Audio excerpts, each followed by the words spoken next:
আব্দুল করিম নামের একটা লোক আল খেলতে খেলতে 5 থেকে 7 শতক জমি আল খেলা ফেলেছে, কিন্তু একদিনে আল এমন ভাবে দেওয়া হয়েছে যে এই 5-7 শতক জমি একদিনে সব বেড়ে যাচ্ছে।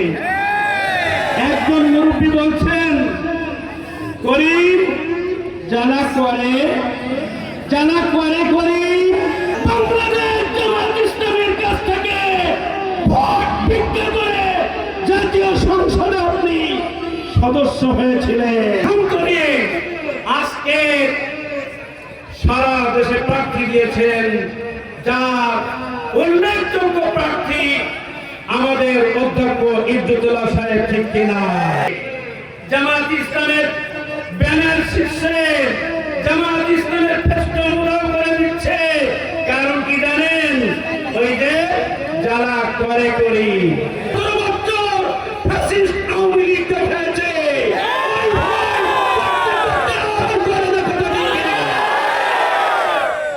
ভয় দেখাতে আসবেন, বাড়ি থেকে প্রস্তুতি নিয়ে আসবেন।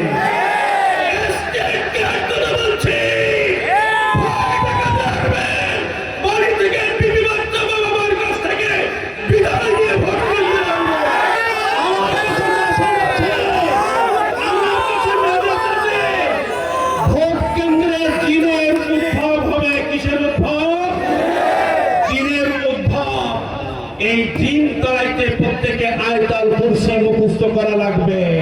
যে কয়দিন সময় আছে, এই সময়টা আমাদের কাজে লাগাতে হবে।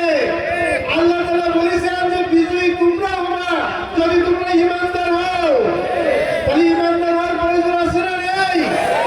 আর ধৈর্যের সাথে সহিষ্ণুতার সাথে যদি দায়িত্ব আমরা পালন করি, আল্লাহ বিজয় দেবে ইনশাআল্লাহ। কিছু দেখেছি আপনারা যখন প্রথম দেখি আপনারা নিরপেক্ষ পরের 1-2 দিন আগে আপনারা বদলে গেছেন। এবারও ধরে এরকম একটা সুর আমাদের কাছে আসছে, আপনাদেরকে আমরা আবারও সতর্ক করতে চাই, খবরদার এইরকম যেন আর করেন না। দেখি তাহলে দেশের যে রাস্তাঘাট, ব্রিজ, কালভার্ট, এগুলো তো প্রত্যেক সরকারই এটা করে থাকে, কিন্তু জনগণের জীবন মান উন্নয়ন, জনগণের বেকার যুবকদের কর্মসংস্থান সহ এবং জনগণের নৈতিক মান উন্নয়নে কোন সরকার কতটুকু করতে পারল, কোন সরকার ক্ষুধামুক্ত, দারিদ্র্যমুক্ত এবং দুর্নীতিমুক্ত বাংলাদেশ উপহার দিতে পারল, মূলত সেটার উপরে নির্ভর করে যে বাংলাদেশের কোন সরকার কতটুকু সফল বা ব্যর্থ হয়েছে। আমরা এটা লক্ষ্য করেছি যে বাংলাদেশকে দুর্নীতিতে বিশ্ব চ্যাম্পিয়ন হতে হয়েছে পরপর 5 বার হয়েছে। সম্মানিত ভাইরা আমার এবং বোনেরা, বাংলাদেশকে যদি উন্নত করতে হয়, বাংলাদেশকে যদি ক্ষুধামুক্ত, দারিদ্র্যমুক্ত এবং দুর্নীতিমুক্ত করতে হয়, তাহলে অবশ্যই এমন একটি দলকে আগামী 12 তারিখে নির্বাচিত করতে হবে, যারা এই দেশকে দুর্নীতিমুক্ত করতে পারবে। বিগত 14 মাস, বিগত 1.5 বছর ধরে আমরা দেখতে পাচ্ছি যে সারা দেশে যেভাবে করে অন্যান্য বিভিন্ন জনগোষ্ঠী, বিশেষ করে যারা চাঁদাবাদী এবং সন্ত্রাস এবং দুর্নীতির মাধ্যমে এবং লুটপাট এবং দখল বাণিজ্য চালিয়ে যাচ্ছে, তার পাশাপাশি জামাত ইসলামী নেতা কর্মীরা জনগণকে বরং সাহায্য করছে। বিশেষ করে হিন্দু সম্প্রদায়কে তাদের বাড়িঘর পাহারা দেওয়া, তাদের দোকানপাট পাহারা দেওয়া, তাদের মন্দির পাহারা দিয়ে তাদেরকে সহায়তা করছে, তাদের পাশে গিয়ে দাঁড়িয়েছে। এবং আজ পর্যন্ত আল্লাহর মেহেরবানিতে জামাত ইসলামী নেতা কর্মীদের বিরুদ্ধে দুর্নীতির কোনো অভিযোগ আমরা সচরাচর দেখতে পাই। দুর্নীতিমুক্ত বাংলাদেশ গড়ার লক্ষ্যে জামাত ইসলামকে দাঁড়িপাল্লায় মার্কায় আপনারা ভোট দেবেন, এই আশাবাদ আমি ব্যক্ত করছি। দিতে চাই যে শিক্ষা ব্যবস্থার মাধ্যমে বাংলাদেশের জনগণ, বাংলাদেশের তরুণ সমাজ উন্নত চরিত্রের অধিকারী হবে এবং কর্মঠভাবে সে কাজ শিখবে, মুসলমান যেন কাজ সে রপ্ত করবে, সে যেন তার ছাত্র জীবন শেষে সার্টিফিকেট নেওয়ার পাশাপাশি সে যেন নিজেই কোনো কাজকর্ম করতে পারে। এবং এইভাবে করেই আমরা আমাদের বাংলাদেশকে উন্নত পর্যায়ের একটি জাতি আমরা গঠন করতে চাই। আমরা প্রতিটা জেলা হেডকোয়ার্টারে আমরা বিশেষায়িত হাসপাতাল, উপজেলা সদরের হাসপাতালগুলোকে উন্নত মানের হাসপাতালে পরিণত করতে চাই। আমরা 5 বছরের শিশু এবং 60 বছর ঊর্ধ্ব বয়স্ক লোকেদের ফ্রি ট্রিটমেন্ট অর্থাৎ বিনামূল্যে চিকিৎসার জন্য আমাদের সরকার পদক্ষেপ গ্রহণ করবে। এবং বিশেষ করে আমাদের হিন্দু এবং খ্রিস্টান ভাইদের উদ্দেশ্যে আমার বক্তব্য হল এই, বাংলাদেশ জামাত ইসলামী কোন সংখ্যাগুরু তত্ত্বে বিশ্বাস করে না।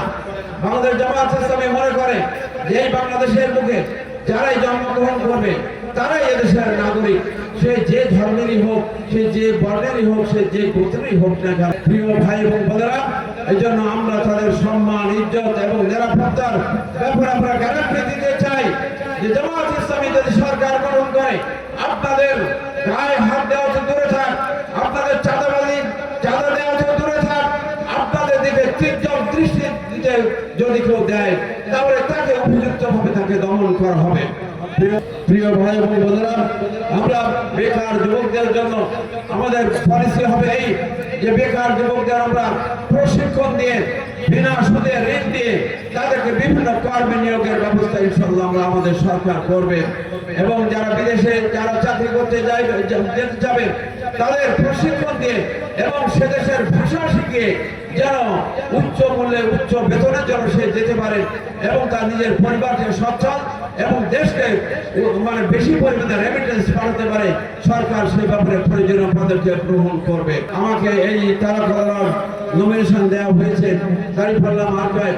আমি এই তারা করলাকে চাঁদাবাদ মুক্ত, সন্ত্রাস মুক্ত এবং দখলদারিত্ব মুক্ত, দুর্নীতি মুক্ত করার ব্যাপারে আমি আমার চেষ্টা মেহনত ইনশাআল্লাহ পুরোপুরি প্রয়োগ করব।